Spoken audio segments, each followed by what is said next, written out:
Hello everybody, I'm Danny, and I present to you the Klipsch One Plus.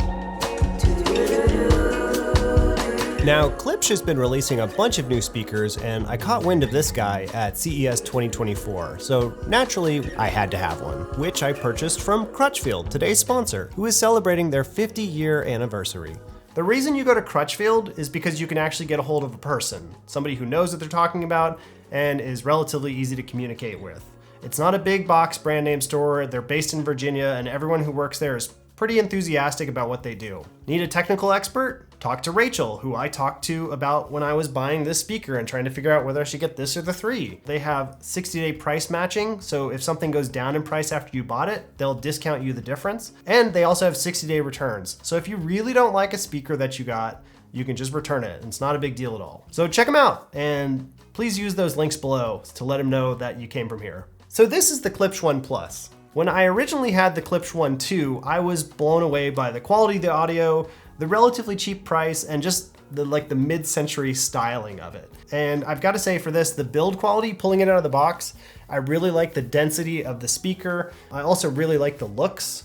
It has these weird little metal buttons on the back here, and I'm not really sure what those are for, but they just look really nice. It's got metal finishing on the back here.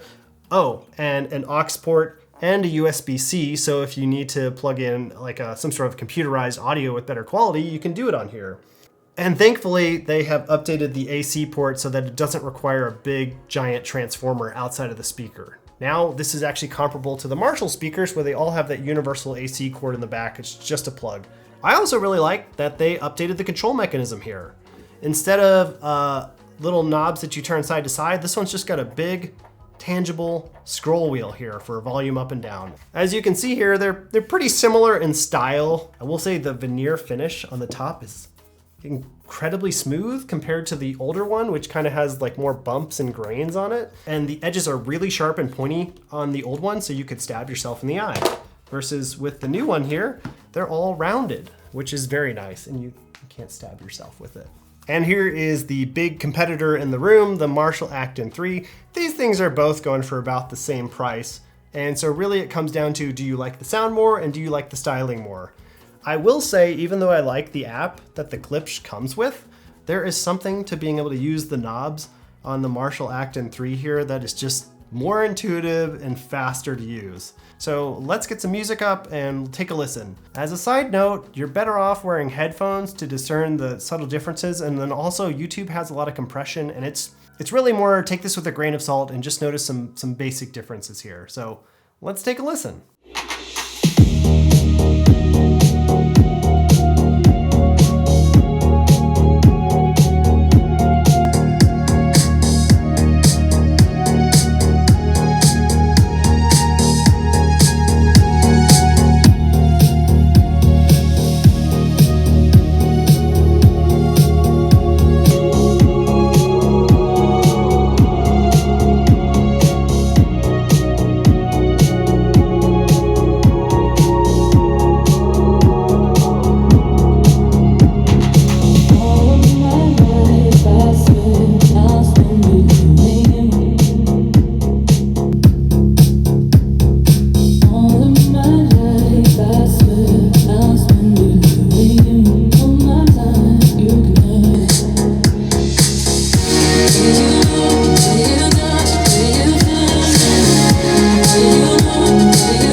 Okay.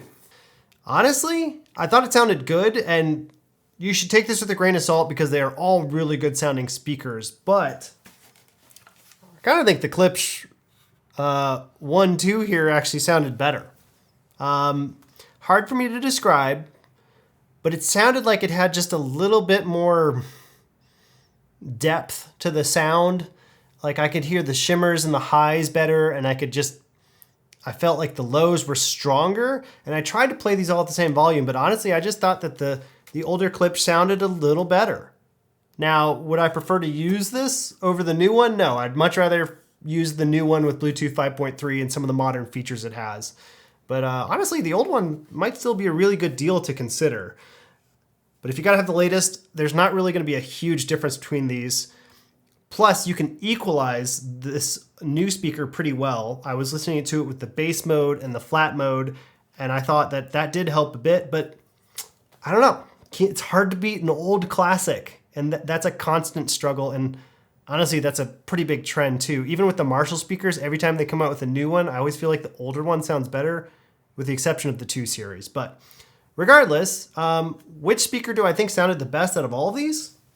Which one? They all sounded good. I would kind of give an edge to the Klipsch One though. I really like the Acton 3 and I prefer to use the Acton 3, but I think the Klipsch One original just sounds a little bit better.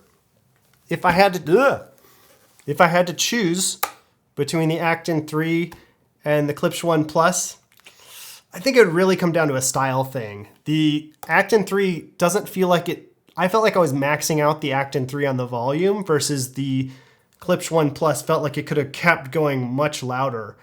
And for that reason, I think the Klipsch One is probably a little bit more of a versatile speaker than the Acton, though I still kind of like the Acton 3 sound. It kind of has like this live concert sound that it always brings, which I enjoy. Some people hate it.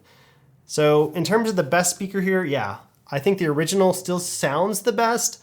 Speakers are getting really good, and it's getting really hard to tell the difference. Anyways, yeah, that's my opinion on this. So if you made it to the end of this video, I would like to honor you with a Crutchfield star.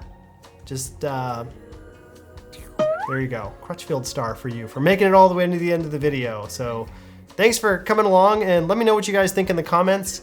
I'm really excited to hear what you think, and I can't wait to try out the bigger version of this, the Klipsch 3, in the near future. So thanks for watching, and I will see you later. Bye.